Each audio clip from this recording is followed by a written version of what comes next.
Hello, hello. This is Osman with the House Einstein podcast. This is podcast number 13, Mountain Property Due Diligence. And with me is Hamish Crab. Hello, hello. All right. Happy let's Friday. Get after it. Happy Let's Friday to everyone who's listening to this. We're recording it on Friday, June 23rd, but you may not be listening to it for a while longer. And given that we have a number of mountain properties currently listed or in the works, and it's an area of real estate that is often, I don't want to say bludgeoned, what's the word, is challenging. I felt like it was a very good podcast topic for today. And agents specialize. Some specialize in the mountains. Some are jack of all trades. Particularly, I find mountain listings interesting because they're so unique. And the types of things that buyers should be thinking about when they are looking for a property in the mountains, it is the due diligence for those properties goes much deeper, much deeper than an ordinary home down in the valley and down in the city of Boulder or in Denver. So this really applies to all mountain properties, this topic area. And it really is a specialization, or at a minimum, you want to make sure whoever's advising you has had some experience in mountain properties. And before we get too far down that rabbit hole, let me add our usual disclaimer that if I'm not your real estate agent and we're not having a conversation about your situation, then this is not real estate advice to you. I am a licensed real estate agent here in the state of Colorado, and I have a background in investment, finance, and due diligence as well that predates real estate. But for CYA purposes, our attorneys would like us to remind you that you should work with the professional of your choice, and that I'm not that professional unless we've already engaged in that relationship, and in which case you should contact me directly and not rely on a podcast. And for everyone else listening, the best way to think about this podcast is humor, and Hamish and I will do our best to live up to that to some extent. And if you are reaching out to contact, you can find Osman at houseeinstein.com. That's right. Thank you, Hamish. That if you are looking for us, you'll find us at houseeinstein.com. My contact information for now, direct contact information is everywhere on our socials, on our website. But we also have an amazing team here at House Einstein. So it's not just me. There's a group of us all working to help you make a smarter real estate decision. Okay, let's talk about mountain. That is what we do. Let's talk about mountain property. Awesome. Whew. The number of horror stories I have it fills a pretty thick file. But today we're going to talk about a variety of topics. We're going to talk about fire risk, the cost to insure. We're going to talk about water quality issues, and then some of the less than commonly expected issues like living on dirt roads and maintenance of those dirt roads. Some of the unique communities that you find in neighbors, mountain people, so to speak, that live not in town, and wildlife issues, as well as some kind of typical quality of life issues when you're driving into town for restaurants and groceries. So we're going to hit on all of these topics and hopefully give you a good overview on what you need to know when it comes to buying or selling mountain property, and whether that applies to Boulder, Colorado, where we are now, or your hometown. It's probably very similar. Osman, I was going to ask, do you have any interesting stories from your home purchase? You're up in the mountains. I do. Additionally, internet to the due diligence. Oh, good point. Communications. Yeah. Although that has changed a little bit in recent years. So let's make sure we touch on that. I'd like to keep my neighbors friendly, but let's just say that the neighbors in the mountains, there's a reason they may not want to live next to other people, right? And so it's not that they're antisocial, but they may just prefer privacy. And so that's something to keep in mind if you're buying a home in the mountains, that you're not going to have the same suburban experience or city experience of living in town, where the neighbors really do know each other and can be very much in your business or not, but often are. And here in the mountains, the sense I get, the vibe I get is people generally prefer privacy and then limited engagement on their terms. And the specific stories I'm going to skip because I do live in the mountains. In fact, where I'm recording right now is in 4 Mile Canyon, at the very top of 4 Mile Canyon, and actually really adore my neighbors. They've been wonderful. They grow vegetables in their greenhouse and they bring them out to share with us in the summer and fall. We share snow plowing duties. In rural communities, people rely on each other more. And I think there's that also to keep in mind, that people on one hand want privacy, on the other hand, take care of each other in a way that may go a little bit beyond what you might find in a city. When I lived in New York City years ago, and I worked for an investment bank in Midtown, I didn't meet my neighbor. Literally, we shared a wall, and I met her the week I was moving out. Wow. And I was rather astounded, but I still remember it because she had a dramatic porcelain doll collection. It was an elderly lady, and she had like cases and cases of porcelain dolls, porcelain decorations and figurines, and not my thing. But still, I remember it just because of what a passion she had for it. And I kind of wish I had met her before the week I was moving out. It's somewhat counterintuitive. You have these high density areas and most people are strangers to one another. And then when you get more rural, that sense of community is a lot stronger. But they may still want privacy. And it's like it's a dichotomy, right? Do you want privacy or do you want to know your neighbors?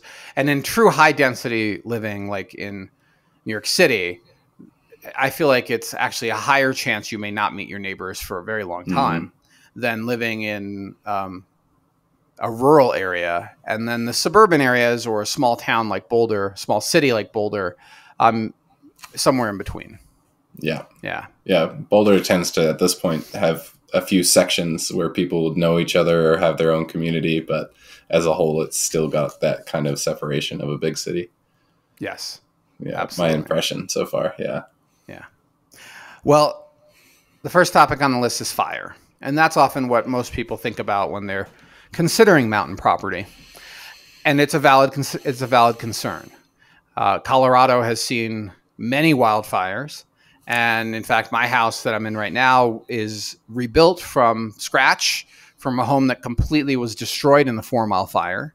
As a consequence, we're surrounded by burn scar, which I think reduces our fire risk. But interestingly enough, insurance doesn't look at it quite the same way. However, there are programs out there to increase your mitigation, to encourage mitigation, to even fund mitigation. And some of those programs are required to reduce your insurance costs. But increasingly, insurers are canceling policies in high fire risk areas. And in fact, our policy was canceled and is canceled effective September. And I scrambled and found a new policy, and it's actually at a lower rate with a much more well-known carrier, but it required a mitigation evaluation by wildfire partners, which we passed with flying colors. And nice. And so I'm excited to actually have our insurance drop this year, while many people we know are losing their insurance. But insurance companies assign a fire risk score to property, and then based on the asset value and that fire risk score, they will either pursue a policy or decline to provide one. And in the state of Colorado, recently, the legislature passed some legislation to allow for a state fire insurance entity of last resort. I haven't seen any news about that other than I believe it was signed by Governor Polis. And I expect some sort of relief to be coming shortly based on that. For people that are losing their insurance policies due to all the fires. But we're even seeing it in town. In Newlands, one of our clients who recently acquired a home found that there were challenges to getting a policy because of how close Newlands is to what's called the Wildland Urban Interface. I'm not sure. This is that place where nature and suburbia, or nature and homes start to blend together. And I think it's wildland urban interface. I may have to look that up. Real estate Hamish, agents call it Google, open space. Well, open space is an entirely other topic. Real estate agents call almost anything that doesn't have a house on it open space. But this is where, what do we say? Hamish, can you Google that? Wildland urban interface while I'm chatting. Look that up, Jamie. I mean, Hamish. It is. You're correct. It's called WUI. WUI. WUI. Yeah. So if you're close to the WUI, you have much higher insurance costs, or you may not even find a carrier if your home is a multi-million-dollar home like you'll find in Newlands. And we did talk about this to some extent on our Dakota Ridge video, which is another neighborhood that is literally surrounded on 3 sides by wildland urban interface. And I've never heard an agent talk about that before. But 100%, not only does it increase your cost of ownership, it also increases your sense of insecurity in living here, right? So 2 weeks after we bought this house, there was a fire. It might be the Calwoods fire. And that fire plume was on the hillside past us and blowing to the southeast. And we had our housewarming party that day, and we spent all that time looking at the fire plume and worrying about our house burning. And within 3 days, we actually self-evacuated, not because we were ordered to, but because it just made sense. We weren't sleeping. And if the wind direction changed, we were just concerned that we would find ourselves with a panic evacuation. And why not just evacuate to our family's house in Denver for a few days and let this blow over? It also forced me to talk to insurance and find out what's covered and what's not. I evacuated motorcycles, a cargo trailer, cars, but the house, everything in the house was covered. But interestingly enough, vehicles are not, at least by our policy at the time. So we chose to evacuate what was not covered, which is very strange, but that's what we did. I mean, that's another point, right? Is if you're going to be living in an area where there's known kind of fire danger or where it's always a possibility, you also need to have a plan. You've got to kind of do some extra due diligence and put together your own evacuation plan and, personal property protection, stuff like that. So. Oh, that's right. I mean, absolutely. Yeah. And Leah just sent, actually. So Leah's my wife, and we've been talking about this for years, but actually didn't come up with a plan until recently. And when we had our wildfire urban partners, now I'm getting confused. It was the wildfire partners up here. One of their questions was, "What do you have a fire evacuation plan? What is it?" And even if it's not the perfect plan, you need a plan. During the Marshall fire, a number of my clients, I think it's like 5 of them, have lost their homes in that fire. And I called one of them because I knew she had little kids, and she works during the day, and the husband also works, neither of them at home, and they have a babysitter. And I was like, their house is in direct line of fire. Yeah. And I called her twice. She picked up, and she's like, "What's up?" And I'm like, "You know about the fire?" She's like, "What fire?" I'm like, "There's a fire. It's heading toward your neighborhood. You should evacuate your kids now." And later that day, she texted me, and she was really thankful because I was the first person who notified her. She had no idea it was happening. Wow. So it's not just people in the mountains that need a fire evacuation plan. It's actually everybody that lives in Colorado because of the high risk of wind-blown fire. Mm-hmm. Yeah. Emergency contingency plans should be a standard for everyone. I'd just say more so in the mountains. That's right. And, very front of the mind. I think fire is massively on the front of the mind of most Colorado residents now after the Marshall fire too. It is 100%, thankfully, in our awareness. And some people say that it's related to climate change. I think they're probably right. It's kind of hard to argue it's not. But it gets really dry here. It can get really windy. And in the event of fire, it can spread very quickly. And in which case, there's nothing you can do to fight it other than to get out of its way. So buying a home in the mountains means having more acute awareness of fire risk. And there's a lot of homes, and we'll talk about this more when we talk about the spectrum of home quality, but some of the older homes look like a matchbox to me. Like, it's dry. It's all wood siding. It's surrounded by trees that are very close and could crown directly onto the structure itself. There's no fire mitigation system inside the house. There's no sprinkler system. That kind of property to me is like needs to be scored lower on the desirability scale, or priced more appropriately for what it is relative to newer homes. And this is something that often is overlooked by agents when they're out there pricing houses, that some of these older structures that you see listed at high dollars haven't been updated in decades, and are definitely not built for fire mitigation, versus the newer homes with concrete siding board or stucco siding, metal roofs, sprinkler systems, clear land around the property that has nothing that can burn. That all is very helpful. But in the event of like the Marshall Fire, again, almost no structure is going to survive. Mm. Yeah. The Marshall Fire was a brutal one. Yeah. Well, the guy that came up here to do the evaluation, Wildfire Partners, told me that, look, even he has seen homes. This guy is a retired firefighter in his 70s. And I guess he was an engineer before. Like, he's had 2 careers. And he said he's seen homes that were concrete that burned.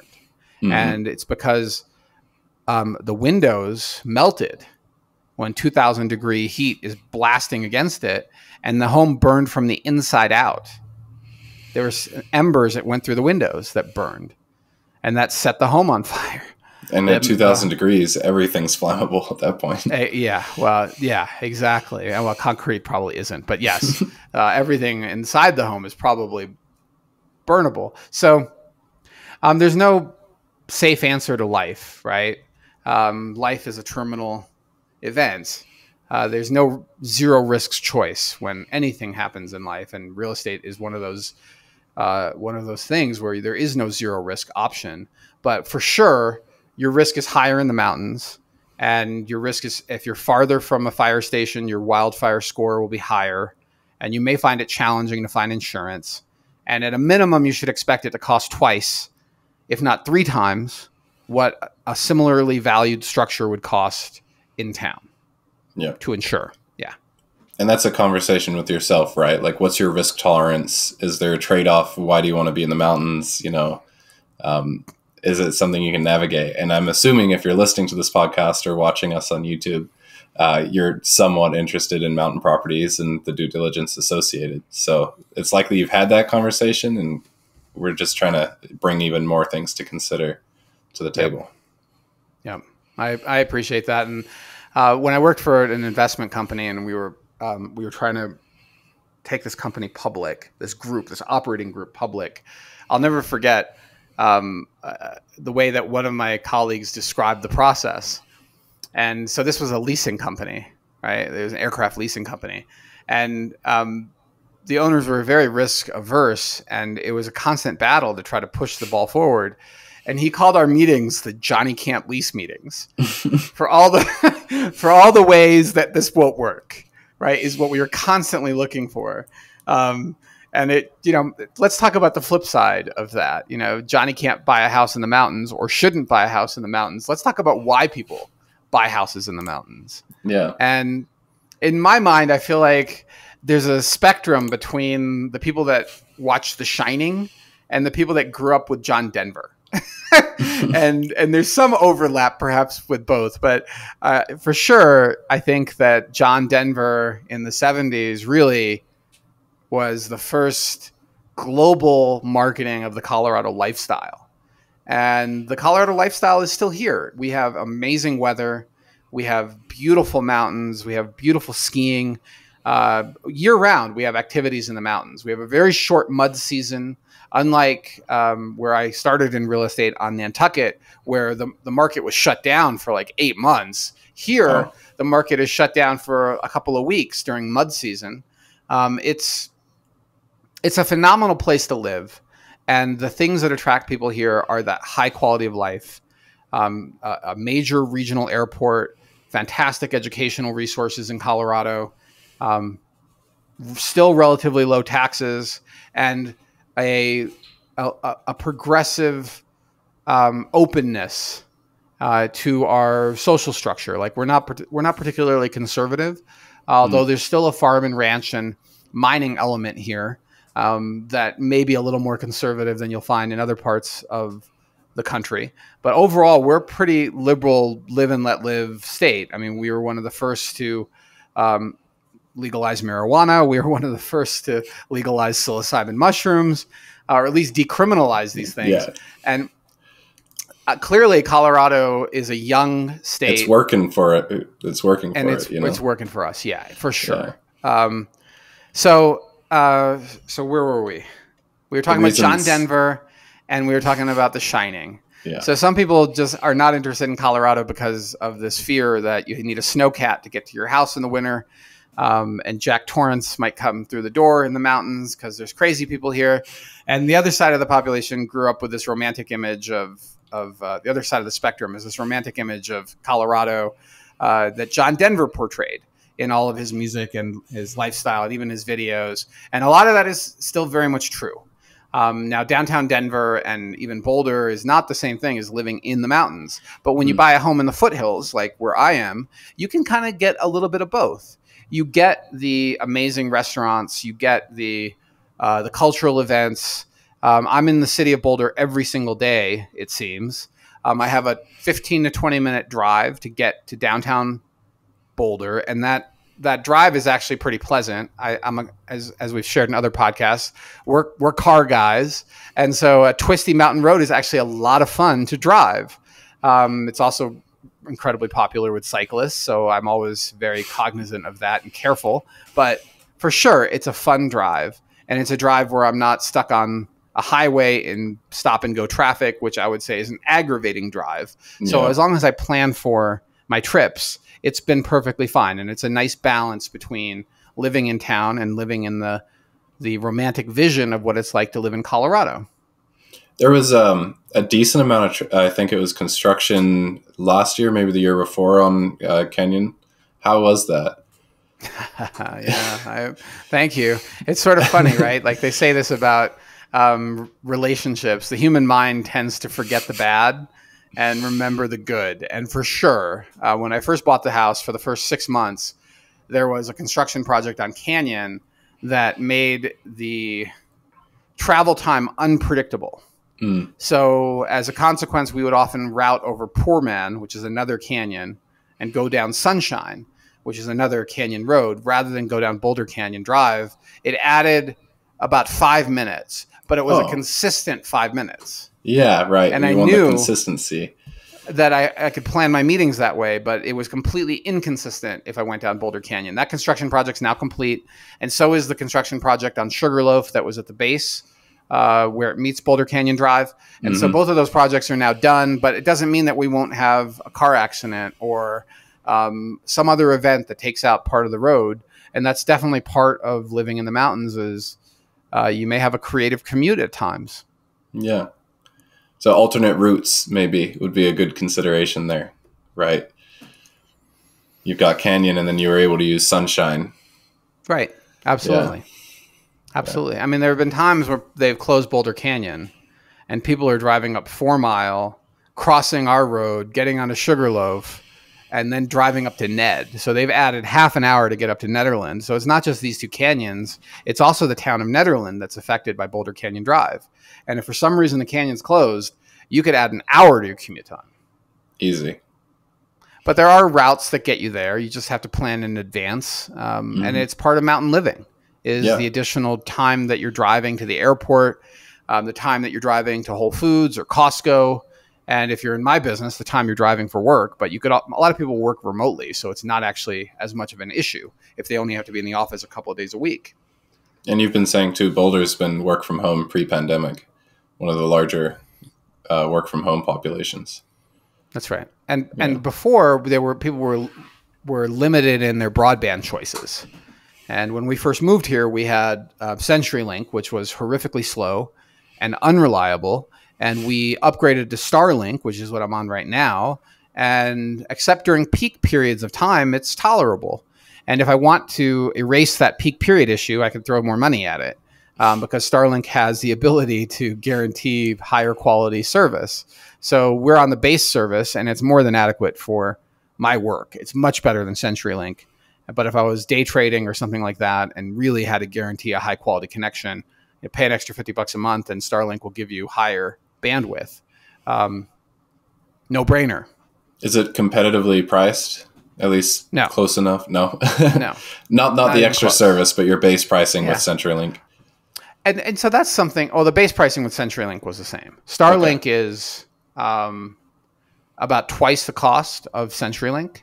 And then you could add another $50 a month if you want the super high speed version. So it's not cheap. Nothing living in the mountains is cheap. You will pay more for fuel or energy if you're on an EV to get up and down the mountain. You will pay more for insurance. You will pay more in terms of your psychological well-being and fire risk. And you'll pay more for internet. But you won't pay more for overall well-being because net the peace.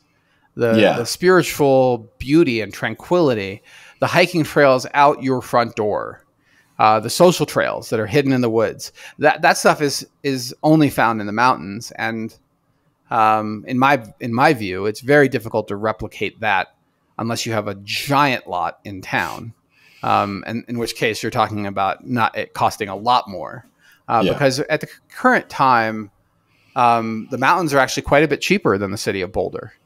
For the equivalent house, we've seen some $3 and $4 million listings to put a dart at pricing, and the same equivalent house up here in the mountains is half that cost or less, and it's just astounding what you get. But you have to live with these trade-offs. You have to do your due diligence around things like fire and insurance. But let's keep going down the list. Yeah, I mean we've been seamlessly hitting it, just high quality podcasters over here. Well, I want to keep an eye on the time too, because we're roughly at 25 minutes or so, and I want to keep this to about an hour. I love our long form podcast too that I listen to, but at some point you kind of wish they edited it a little bit.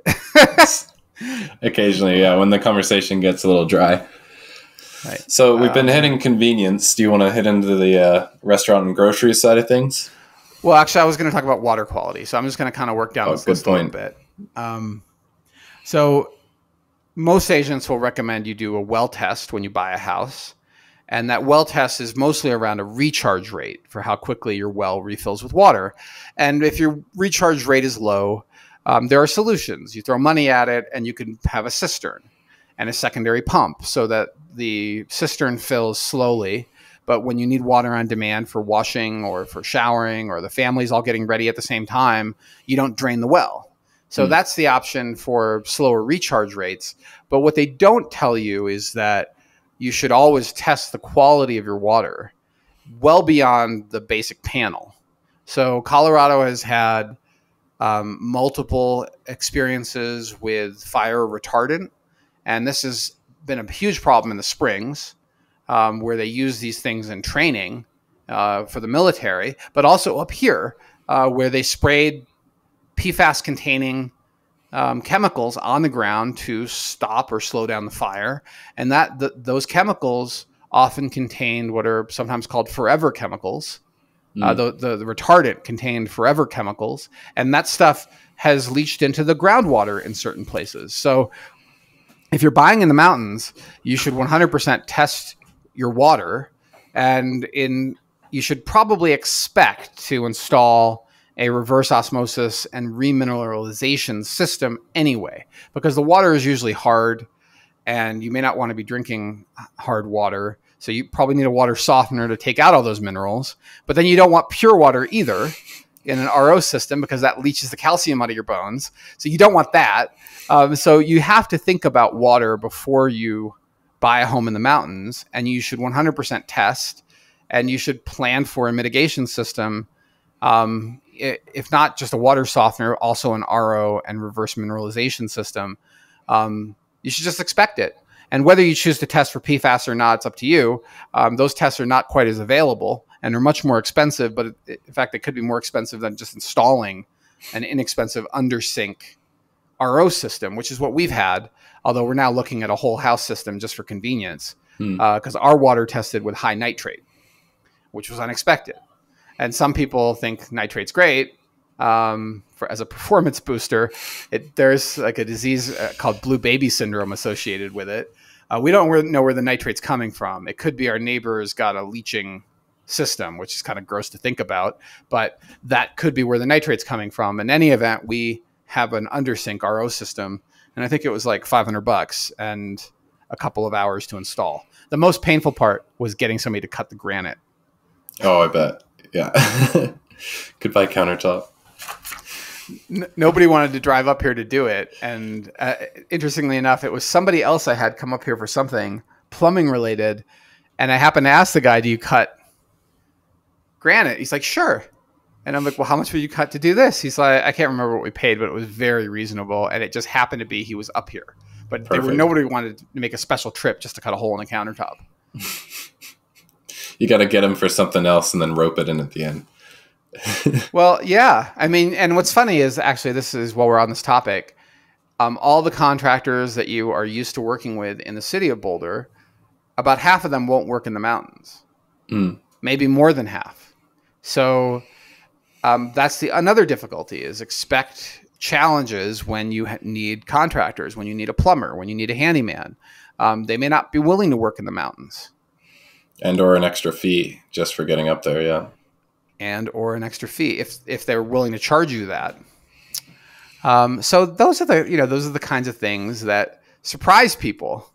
The biggest thing that surprises people, in my experience, has been winter. So we've helped a lot of buyers over the years, Hamish. This is way even before your time. And I would say about half of them, after a few years, realize that this is not for them. And sometimes it's the wind and winter that lasts a month or two longer, particularly the further up you go in elevation. But sometimes it's also the fact that they've children that are in sports, and they're driving up and down the mountain 2 times a day to get their kids in. That's going to do it really quickly. So those types of things are conversations that are really for your agent to ask if they're a good agent. Because, I mean, look, some agents really, all they care about is the money. But honestly, I feel bad if we sell somebody a house and there's a quality of life issue that we didn't tell them about as a risk factor, and they decide that's not going to work for them because of this thing that we could have warned them about. Yeah. Make a smarter decision, right? Not just get them in the house. Well, ideally, they're in the house for 5 to 7 years if we're representing them on the buy side. If we're on the sell side, ideally, we've done everything we can to position the home correctly and make sure we don't go under contract with a buyer that discovers an obvious issue and terminates on us, like cost to insure. We want to present a list of insurance agents that have product for you. That way, we're not relying on a buyer's agent who may not have those relationships to advise their client on insurance. And we do that before you accept the offer. But when we're on the buy side, for sure, I feel bad if our client within 2 years is like, man, I'm just sick of winter up here in Netherlands, and I want to be down in town where it's sunny and warm and not freezing and windy up in Netherlands. So, I mean, not that Netherlands is all freezing in winter, but Netherlands is definitely colder. And in certain parts of Netherlands are also windier. It depends on where you are in the mountain topography. So that's another due diligence item, is to think about wind. And the day you go see the house and the day you inspect the house, it may not be a windy day, but those older structures were not built with the same levels of wind load engineering than new homes are. And they really move in the wind. Oh, I bet they creak. Oh, yeah. They creak. The whole structure shakes. I've been tracking wind up here, and often we'll see wind gusts that are 20 to 40 miles an hour more than you're seeing in town. And so within the first 2 months of buying the house that we're on, because we do have wind exposure, I had installed hurricane anchors for our shed. We moved it to open the view. And we have a cargo trailer up here. I created anchors in the ground with concrete for the cargo trailer. And the cargo trailer has moved. I have it chained to those hurricane anchors, because I don't want to find it halfway down the hill, because the wind has blown it. Yeah. So I've got a question. How do you deal with propane? Do you have a delivery that comes up occasionally? Almost every mountain property that I've seen always has, this massive propane tank over on the side of it. What's the kind of situation there? That's right. And so we have a pretty big tank, and we've been getting away with filling it once a year. Others have smaller tanks, and they have to fill it multiple times a year. So on a regular basis, I wander out to the tank, and I open the lid, and I look at the gauge, and I tap the gauge with the lid to make sure it's not stuck, and see how we're doing. And that has been very interesting, but it also encourages us to be more judicious in our energy usage. This house also has solar hot water and radiant heating, and that has been amazing.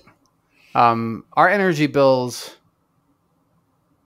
are about, if you averaged out the course of a year, are about $100 a month. Wow. To heat this house, just for heating, not electric. Our electric has gone up because we have EVs, and as a COVID release valve or relief valve, we installed a hot water tub, the hot tub, and the hot tub burns a lot of juice. I believe it. Well, it's impressive. I'm in a 1,300 square foot kind of townhome in Westminster, and our energy bills are $100 a month, or heating, sorry. So during the winter time. So that's impressive because you have a lot more square footage. Yeah, I think this house is like 3,600 square feet or something like that, maybe 3,300 square feet. It's also compartmentalized. So this is something to think about from heating systems. Zones and doors are really, really useful because you have rooms that you don't use all the time. So why are you heating it to 68 degrees like the rest of the house? Or whatever temperature you would like, why not keep that room at 55 degrees unless you're using it? And so that's what we do. We have zones in this house that are pretty intelligently designed. The former owner is an engineer who worked on the Hubble. And this house is this one thing I really like about this house is how well designed it is from an engineering perspective. Aesthetically, it's great. I love this house, but there's a lot of newer, hipper looking homes that are much more modern, right? That look like art museums. It's not front page of the magazine, but it works great. It's a fantastic house. It's understated. I'm deeply grateful for this home that we found it when we did. And we got it for a reasonable price before prices really expanded dramatically. We got it before the last two big bumps in price, so I feel really good about it. It didn't come without a lot of additional due diligence. And so, for example, it was clear that this road is not, well, it wasn't clear at the showing who maintains this road. And about half the road is maintained by Boulder County, but the other half is maintained by the residents. And because we're near the top, we plow all the way down to where the county maintains. And so as a consequence, before even closing, I had bought a plow truck. And a month later, after closing, I had got a company to install a plow on said plow truck. And I plow about 2 miles of dirt road in the winter when it's more than a couple of inches of snow. Otherwise, the roads get really bad and muddy and messy if we don't plow them. If we plow them, they dry really fast. That brown dirt melts the snow all around it. And it's actually not an issue getting up here with snow tires and four-wheel drive. And that's, the segue into another thing is dirt roads. You've had issues with clearance in the past. Oh, you had to remind me of that. I did. You did. I had taken that bad memory out of my memory bank. Okay. All right. Bringing it back. Yeah. So it's not just who maintains the road, although that should be one of your first questions when you're looking at a property. One of our listings right now is maintained by a HOA that grades it, has signage on it, even puts down additional material to keep it dry and not pothole filled. And it's very inexpensive for that HOA. Another one of our listings right now is the beneficiary of an HOA that maintains the neighborhood before it. And then there's a driveway that may be about, I don't know, 500 feet long, 700 feet long, that the owner's responsible for. That's a very nice compromise to have the HOA of the adjacent neighborhood covering your road. And at some point, the county may start to maintain the upper part of this road because it is an escape corridor to the next canyon over. And it's starting to get pretty eroded, pretty rough. It's going to need a grading. And it would be lovely to have that be a shared expense with the entire county instead of me and our neighbors sharing the cost of grading and the time and energy involved in snow plowing. Although snow plowing is actually kind of fun, I have to admit. It's grown on you. It's grown on me. You'll see some of that on my Instagram, the plowing. Well, I grew up with plowing a long driveway and that sort of thing. It just feels, it's kind of fun. You get out in nature. It's like beautiful powder. You do it early while the snow is light and fluffy. And it's actually, you see the people snowshoeing and hiking with their dogs and skiing down the mountain while you're plowing it. It's really fun. Do you have skiers up there where you are? Oh, yeah. That's cool. Oh, yeah. Cross country mostly, although sometimes there are tracks of people that have gone through, the ravines and the steeps. So it's not just cross country, but yeah. Wow. Yep. But that dirt can damage your vehicle, as you were alluding to. And in a very spirited moment of driving a very low-slung car, we had some damage to that car on the oil pan. And that was really annoying. I fixed it, but I had to fix it in my driveway in the garage. And it was, I hit a bump. And it just the rock hit the oil pan and cracked it.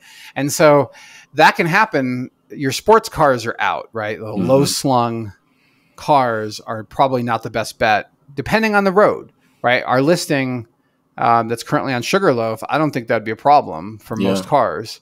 But my road could be a problem. I think you need a little more ground clearance. A Subaru Forester, a Subaru Outback is plenty. You don't need a monster truck to get up here. An ordinary car with a little bit of ground clearance is better. But the other factor is your cars are constantly covered with mud and dirt. And that's just a fact of life of living in the mountains. So if you are a car person like we are, Hamish, that is painful to never have a clean car. But you just kind of get used to it and you accept it as one of those trade-offs. Wash it as regularly as you can. Yeah. And that's, when we coordinate pickups of certain equipment on and off, it's now, I'll meet you at the base of the entire driveway where the concrete meets the dirt.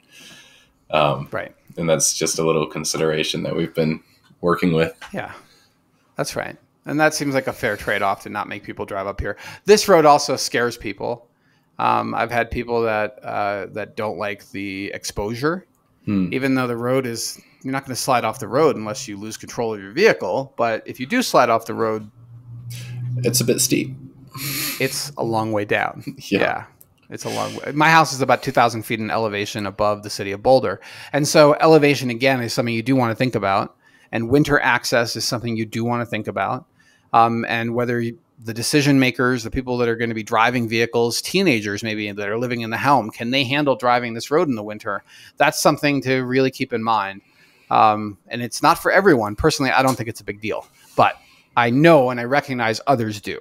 And so I'm cognizant of that. We don't schedule dinner parties up here in the winter because you just never know what the roads are going to be like if we're getting a storm in. Now, I will say, right, that, again, trade-offs, wildlife. It feels like we're in a snow globe when it snows up here. It is absolutely beautiful. Deer, elk, moose, mountain lions, foxes. We've seen all sorts of animals up here, and they're beautiful. And I feel very lucky to have them as neighbors, and I recognize we're living in their environment. And they're largely unafraid, too, to aren't they, up there? I don't know. I did not have a direct bear conflict, but the fox was unafraid. That was very strange. Yeah. The fox was like just another human and kind of kept walking. That was a fun experience. That's great. These animal encounters are just beautiful experiences up here, mostly. But the mice that live up here are not a beautiful experience. We're doing our best. I hate killing animals unnecessarily, but between the mice and me, if they're in my space, they're done. So we're going to actually work on resealing the garage because I think they're sneaking in around the garage door because we're trapping mice in the garage right now. And I'm not crazy about it. It's like one every other day. Wow. For the last week or two, and that's getting to be a lot of dead mice. So I'm going to go look at foaming in the garage a little bit more because I can see likely where they're coming in. So those are the things, positive and negative wildlife exposure. If you have little kids or a dog that likes to be off leash, you can't just let your dog out at night off leash to go use the bathroom. You may never see that animal again because there are kitties up here. Big kitties. Hungry kitties. Hungry kitties. If you're a small or younger human, you too could be prey to being attacked. Now, I think it's been a really long time since there's been a fatal mountain lion attack of a human in Colorado, but certainly is not going to be a fun experience for you. Or something you really want to stress about, right? And that's the thing, right? Like, even though you know it's extremely unlikely, I too walk with a little pepper spray bottle, like a tiny little keychain one. It probably is not worth its weight, but even though it's light, but at least it's something, right? Like if we suddenly have a kitty encounter, and most likely it'll be a young cat that doesn't know what it's doing, and it might be accidental. I want to have something to defend myself with. And I asked Leah, my wife, to also carry that when she's out hiking or running up here because especially at you just don't know. Prime kitty hours, dusk and dawn. Those are shark hours too. I grew up in the beach, so that's how I know them. Yeah. I'll say we kind of alluded to like different communities and different types of neighbors, right? And I can feel like I don't want to create a false dichotomy, but it kind of boils down to like you have the people that move to the mountains for the views and for the serenity, and then you have the people that moved up to the mountains to get away from other people. And I mean, they're both enjoying the views and serenity, but you may end up with a neighbor that just really doesn't want to know you. You might. I mean, I think it's better to just give everyone a chance. Oh, yeah. And be aware that some people like their privacy up here. We're not Montana with a bunch of, militia people. Bug outs. Right? Yeah. And that's a rumor too. I'm sure if you went up to Montana, you would find that the vast majority of people living in the mountains are not sitting there toting guns and aiming them at you if you pull into their driveway. But I think it's just smart to be aware that people like their privacy and you should be careful with how you engage with your neighbors. In any case, whether you're in town or you're not, you should always be judicious in how you engage with your neighbors.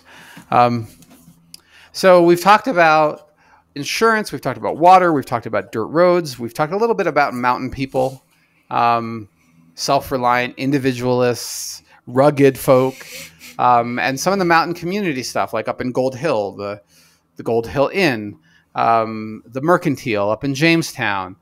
These community centers are really vibrant, and people know each other in a way that's much more intimate than in larger communities.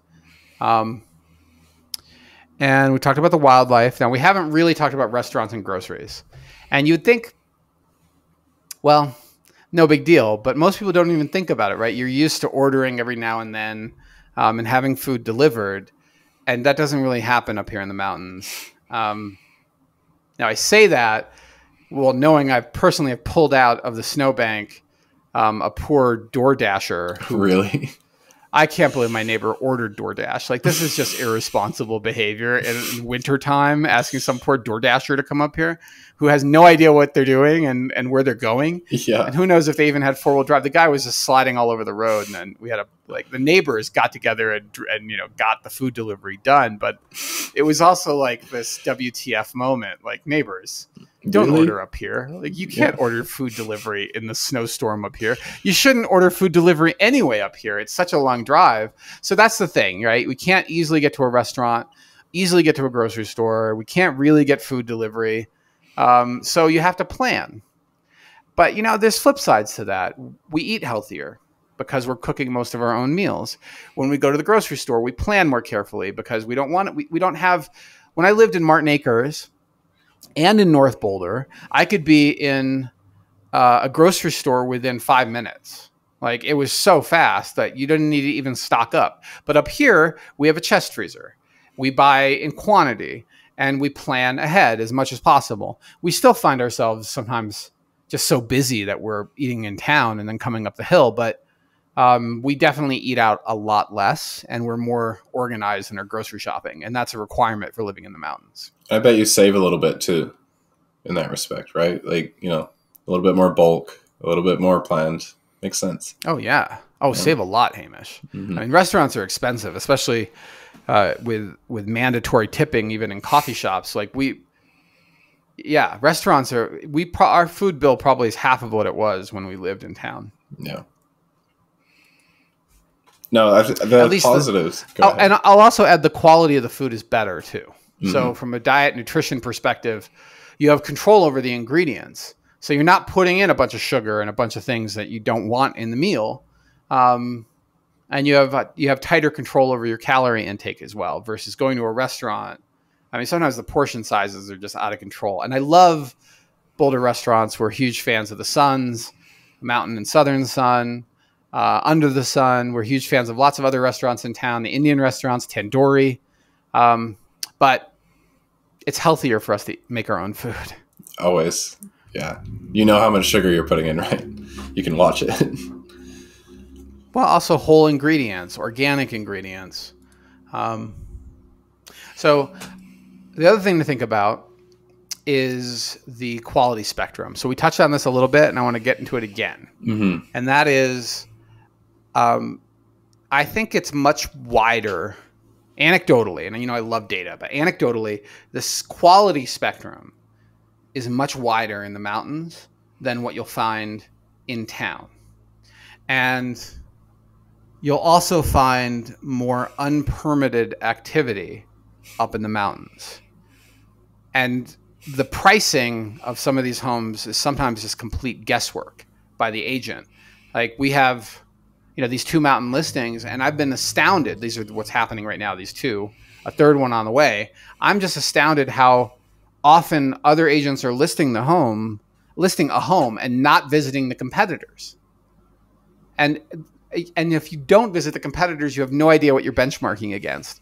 And we always visit the competition to see where we should price the home appropriately. And this is how I could tell the differences. So there's a home in the 90s. I'm not going to give the address because it's a deal currently in play. That's not very far from one of our listings. And it's so dated in terms of its design.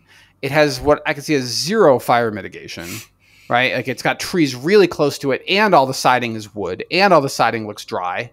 And yet it's priced not far off where we are. And the difference is that home is about 5, maybe 7 minutes closer to the city of Boulder. But just driving an extra 7 minutes, there was so much more value in our listing that's currently on South Peak. That's an amazing house from a design and fire mitigation perspective and energy efficiency perspective that has stunning views. But I don't think the buyers of that home, that's its competitor under contract, actually came up the hill. Or maybe they were topped out because we are priced a little bit more.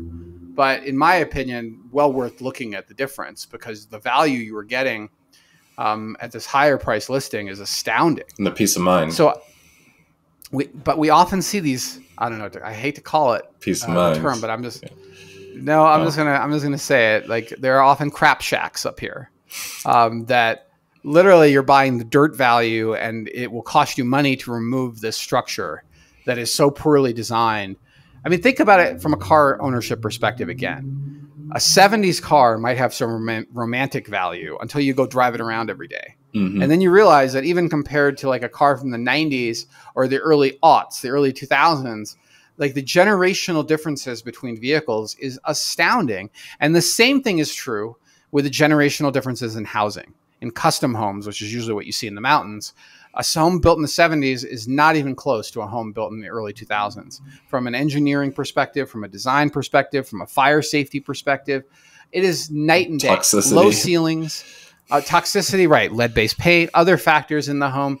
It is just night and day, and yet it is so rarely talked about. So this is the spectrum that people need to consider when they're looking at mountain homes, whether they're buying or selling, and like when they're trying to price it and market it. Some homes have amazing protected views. Others don't. Others could have a neighbor next door in a month or two. All of that comes into play. In fact, one of our recent closings, the reason they bought that land was to prevent development next door that would destroy their quality of life. And for a few $100,000, they locked that down. And they now also have the money as a bank account for future development because that lot has what's called a buildable lot determination. So that's one more piece. Nice. And this particularly relates to land, that often agents are going to market the tranquility of your amazing 20 acres of land in the Colorado mountains that does not have a buildable lot determination. And their job is not to tell you that. It's your job and your buyer's agent's job to warn you that this home cannot support a structure. Or this land does not have a built, but it's just land. You need 35 acres because of the law that was passed in the 70s around development at the state level. And if you don't have that in unincorporated areas, you're not going to be able to build what you think you can build. There's also all these other layers of restrictions. You're not allowed to build on a ridge, right? Like the county actively discourages construction in the mountains. You're also not allowed to build larger than a percentage over the median size of your neighbors.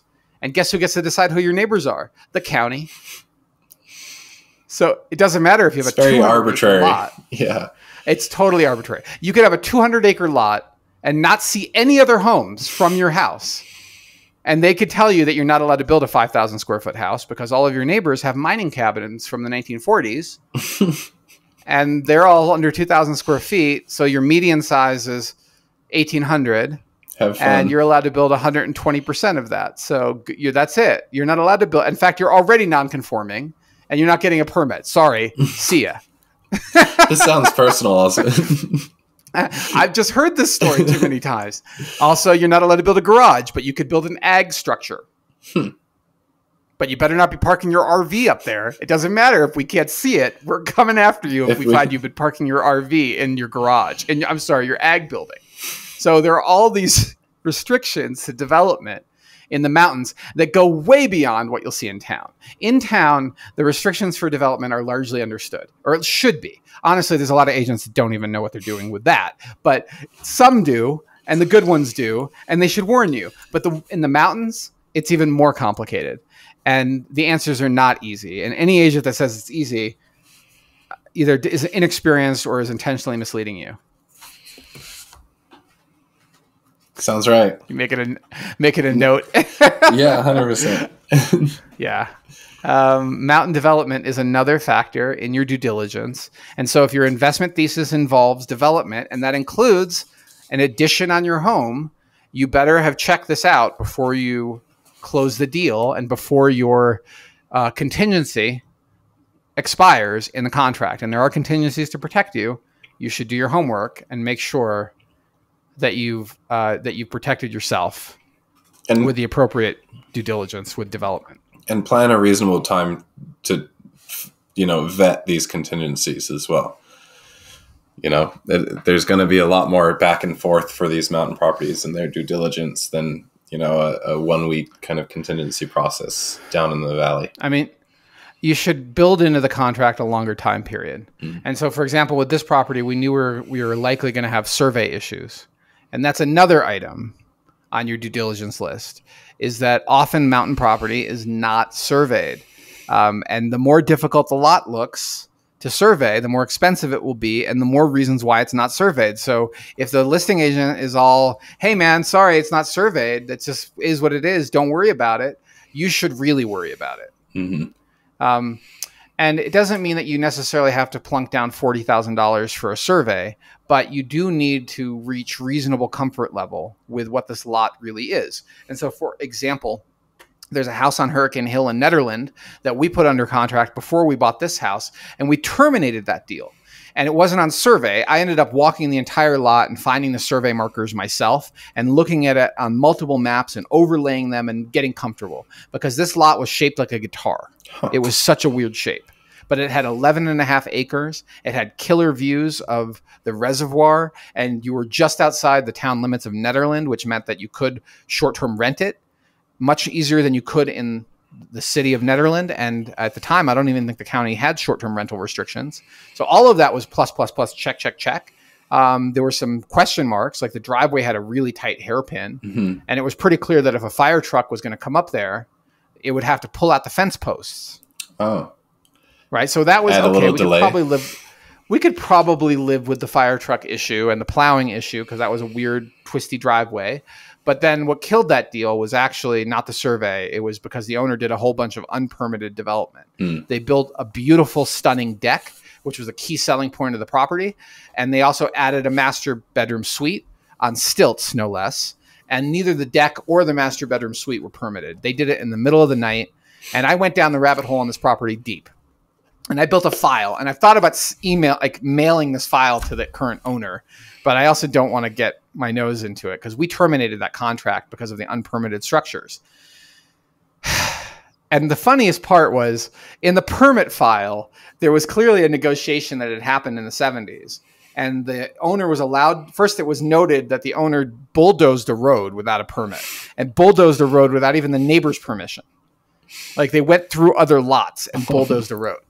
Okay. And then the guy files his permit and in this negotiation, so they solved the road issue. They had traded a garage for the deck. So the home was built above a garage. Well, guess what? He then built the deck as soon as the permit was closed. It wasn't supposed to have a deck. And the master bedroom suite wasn't even on the thing. They were like, we own this place. We're doing whatever we want. We're doing what we want. We're in the mountains. So this is before satellites. This is before drones. And they got away with it until the ball's going to fall onto somebody for this. And unlike a simple unpermitted basement, Hamish, this is a big deal because the county is probably going to make us tear all of the unpermitted work out if we ever file for a permit that's substantive. And our investment thesis involved turning this 2,200 square foot house into something that was more like 3,000 to 4,000 square feet, something that would upmarket the property. And ultimately, we weren't going to do that day one, but it totally killed that investment thesis because we would have spent at the time another 100,000 just deconstructing things and bringing it back to cabin size and appeasing so you could get more permits. Well, we were also then bumping against the home size limit based on the neighbors. And we did that homework too. So all of that is part of due diligence. I spent a lot of time looking at mining claims in the county offices to try to piece together where these lots were. And so that adds the last piece. And we're coming up on, we're coming up on an hour. And this is on mines. So this is the last piece that you may want to think about. And Colorado has a history of mining. And some of these mines have left behind toxic tailings. And some of these mines have standing water full of heavy metal. And you need to know about it. And there's also a safety risk with mines. So we have 12 nieces and nephews. And the nearest mine to us is partially fenced. It is not on our land, but it is 100% strolling distance from our back door. And so I think about it with respect to we both think about it with respect to the dogs, with respect to children. And I also worry, sometimes an animal is going to fall into this thing because it's not just there's a horizontal entrance that's about 500 feet lower and there's a vertical air shaft up top. And the vertical air shaft keeps me up at night. And at some point I'm going to try to figure out how to get something that blocks it because it is dangerous. Yeah. I originally was concerned that, is there like a giant empty hole under our house and one day we're all going to fall into the hole? I'm not so worried about that now because of how rocky this whole land is. Like it is rock everywhere. But I am worried about someday seeing an animal fall in or a family member get hurt. And that's got to get fixed. So don't forget to look for mine shafts and understand the history of mining in the mountains if you're buying a home in the mountains. Yeah.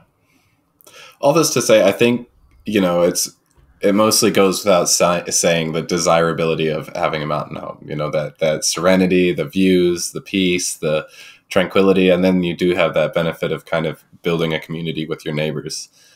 These are just things that people often don't think about that are very real considerations to the quality of your life while you're in the mountains. Yeah, absolutely. Look, I come back to John Denver. The vision he sang about in the 70s is still here. And it includes, so he was well known for racing around the mountains in his bright yellow Porsche 911. I don't know much about that car, by the way, but he was known for that. That vision's here too. The twisties are fun. The mountains are beautiful. They are spiritually renewing. It is peaceful. It is a different living experience. And I'm so grateful for the opportunity to live in the mountains. But it also comes with a lot of costs. And we kissed a lot of frogs, including that property on Hurricane Hill in Nederland, before we found this property. And when we did, and we had done our homework, we didn't wait. We had the offer the same day we showed it to ourselves. My wife and I scheduled a showing, and we agreed we're buying this one. On the way down, there's cars coming up. One car we recognized. I saw another buyer. Oh, no. Because I knew the guy, and I'm like, uh-oh. This is Boulder. It's a small town. Literally, by the time we got home, we knew what our offer terms would be. And despite really, really wanting it, I had to negotiate some sort of discount. I just can't help myself. And they laughed, but they gave us $5,000 off. So you know what? We got it for a really good deal. I tried to get the snowplow truck. They refused to sell that. But at the end of the day, the sellers were really gracious. They were very kind people. And we were the right buyers for this home. And sometimes as a seller, you have to wait for the right buyer who doesn't just tolerate muddy road and plowing and that sort of thing, fire risk, but can totally thrive in it. Is totally fine with it. And knows what they're getting, eyes wide open. Mm-hmm. That's the key. And so many buyers don't go in with eyes wide open. And so many sellers misprice and mismarket because they don't understand how to distinguish their home properly. So, whether we're serving buyers or sellers, mountain property is something we definitely want to do a lot more of. And I'm really enjoying the process. But every deal I learned something new, and it's like, wow, did not expect that to be an issue. All right, then. Yeah, it's been a lot of fun with these listings coming up and the ones we have. Absolutely. And all of them, by the way, are fantastic properties. I think they're priced right. We're marketing the heck out of them, and we're really positioning them well in the competition for mountain homes. But rates have risen, and the mountain home market is slower. So actually, if you're a cash buyer, now's an amazing opportunity. There are more homes available than there have been in a long time, and there's quite a few interesting ones. So if you're out there shopping to buy or sell, reach out to us. We're happy to advise you on your real estate situation. There's no initial obligation when we start working together. Let's just get to know each other and see if there's a good fit. I mean, our goal at House Einstein is to help our clients make smart decisions, and we act as advisors, not as salespeople. Whether either side, buy or sell, we're really trying our best to help our clients maximize their real estate situation. Mm-hmm. Absolutely. Well, thank you everyone for listening. Deeply appreciate it. I love the feedback we're getting from real estate agents, from potential buyers and sellers. And if you're looking for us, you'll find us at houseeinstein.com. And don't hesitate to drop us a line if you enjoyed the podcast or if you hated it. Let us know how we're doing, and we're always seeking to get better. So thanks again, and we'll catch you next time.